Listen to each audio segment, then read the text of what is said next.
The first laugh cut through the ballroom like a glass breaking. It came from the head table, sharp, polished, practiced. The kind of laugh people give when they want others to notice. Heads turned. Eyes followed. That was when everyone saw Daniel Reyes. He stood alone near the edge of the charity gala, wearing a slightly worn navy suit that didn't quite fit his shoulders. His shoes were clean but old. His tie was knotted carefully, though the fabric had faded with time. In one hand, he held a folded program. In the other, a small envelope, creased, as if opened and closed many times. He didn't belong here. At least, that's what the room decided in a single glance. The gala was hosted by Blackwell Global, one of the most powerful investment firms in the world.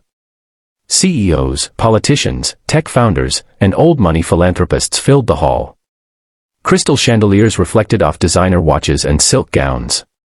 Conversations were measured in stock valuations and private jets. And then there was Daniel. A single dad who worked nights driving deliveries and days tutoring refugees at a community center. Someone whispered, "Who invited him?" Another voice followed. Louder this time. "Probably here for the free food." The laughter spread. At the center of it all sat Richard Blackwell, the CEO himself. Mid-50s. Impeccable tuxedo. The confidence of a man who had never been ignored in his life. Richard leaned toward his table and said, just loud enough, "Is this a charity gala or a costume party?" More laughter. Cameras flashed. A few people looked uncomfortable, but no one spoke up. Daniel heard it all. He felt the heat rise to his face, the familiar burn of being judged before being known. For a moment, he considered leaving. No one would stop him. No one would care.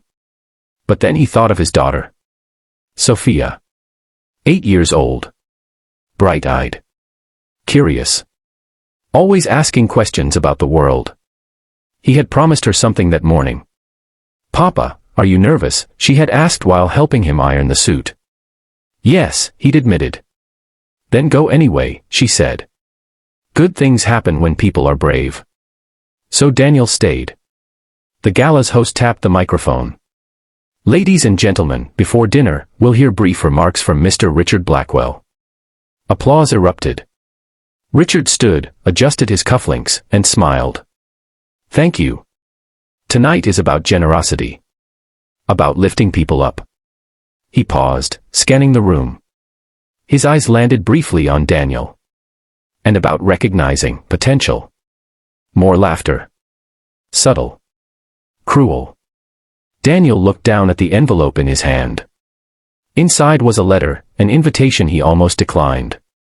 It wasn't from Blackwell Global. It was from the International Humanitarian Council, a quiet organization that partnered with governments and NGOs across continents. Daniel had once volunteered as a translator. Then as a coordinator. Then as an advisor. Over years, quietly, without titles or press. Richard continued speaking. "We often assume that success looks a certain way. Tailored suits. Confidence.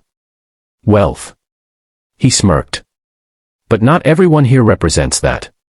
The room chuckled again. Then the host returned to the microphone, clearing her throat.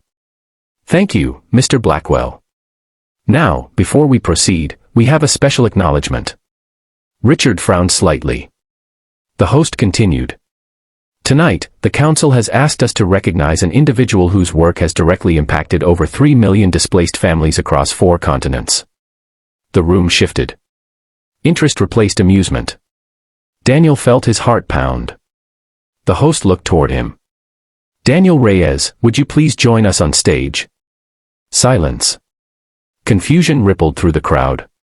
Daniel hesitated. For a second, he wondered if this was a mistake. Then he took a breath and walked forward. Murmurs followed him. "Is that the guy they were laughing at?" "No way."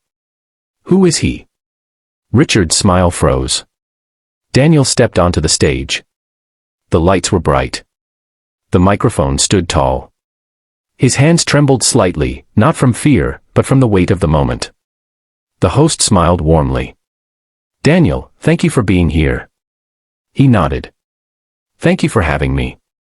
His voice was calm, grounded. She continued.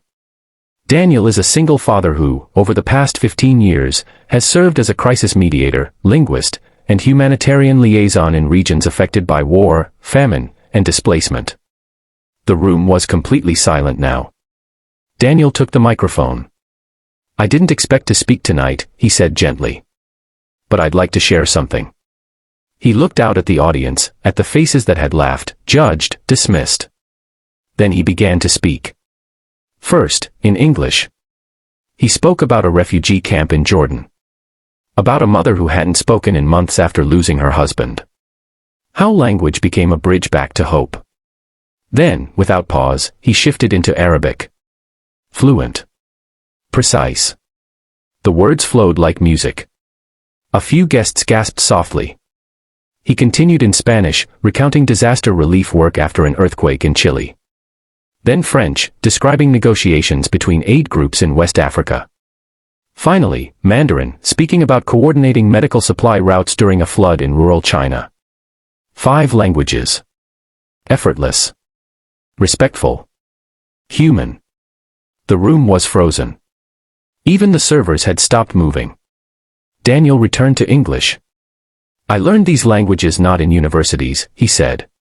But in tents. On dirt floors. From people who had lost everything but still shared what little they had with me. He paused. I don't have wealth. I don't have influence. I have time, empathy, and a daughter who believes kindness matters. His voice softened. She couldn't be here tonight. But she asked me to tell you something. He reached into his pocket and unfolded a small piece of paper. She said, tell them that being important doesn't mean being loud. It means being useful. A woman in the front row wiped her eyes. Daniel looked toward Richard Blackwell, not with anger, not with pride, but with calm honesty. We never know someone's story by their suit, he said. Or their bank account. Compassion doesn't require status. Only intention. The room erupted into applause. Not polite applause. A standing ovation. Richard remained seated. His face had gone pale. After the gala, people lined up, not to network, but to thank Daniel. CEOs. Diplomats. Investors. Richard approached last. I owe you an apology, he said quietly. Daniel nodded. Accepted. Richard hesitated. Would you consider working with Blackwell Global's foundation? Daniel smiled gently. I already do. I just never needed my name on the door. That night, Daniel returned home late. Sophia was asleep on the couch, clutching her stuffed bear. He covered her with a blanket. The next morning, she asked. So, was it scary? He smiled. A little. Did you stay brave? Yes. She grinned. See. Good things happen. And somewhere in a room full of powerful people, a lesson lingered.